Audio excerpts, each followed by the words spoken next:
Hello friends, आज हम अमीर खुसरो की काव्य रचनाओं के बारे में जानेंगे।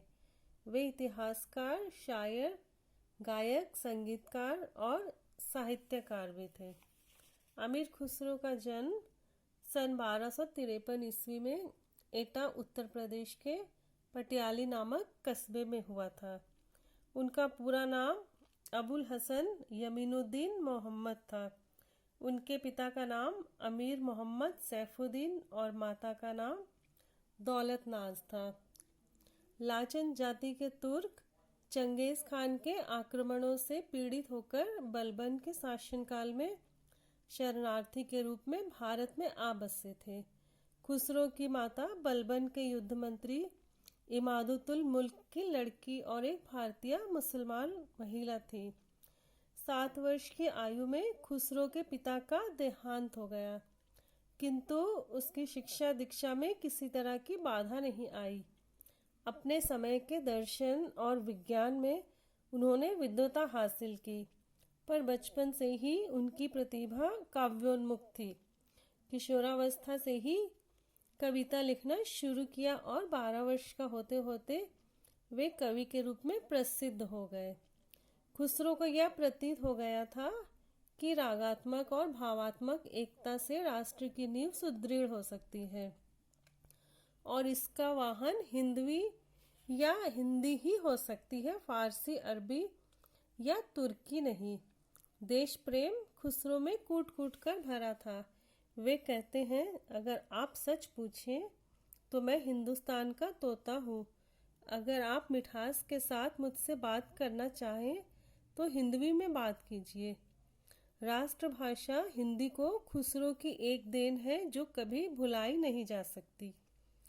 वह है खुसरो का खालिक बारी नामक कोश। जन्मजात कवि होते हुए भी खुसरो ने सामाजिक जीवन की कभी अवहेलना नहीं की। उस समय बुद्धिजीवी कलाकारों के लिए राजाश्रय आजीविका का सबसे उत्तम साधन था। खुसरो ने भी अपना संपूर्ण जीवन राजाश्रय में बिताया। उन्होंने गुलाम बलबन से शुरू करके खिलजी और तुगलक वंश के करीब 11 सुल्तानों का उत्थान पतन देखा। निरंतर राज दरबार में रहते हुए भी खुसरो ने कभी भी राजनीतिक सामाजिक षड्यंत्रों में हिस्सा नहीं लिया।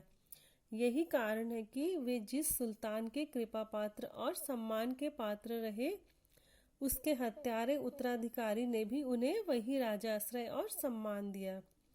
खुसरो तूतिए हिंद के नाम से विख्यात थे। गयासुद्दीन तुगलक के लड़के उल्लुग खान को हिंदी पढ़ाने के लिए शिक्षक नियुक्त हुए थे।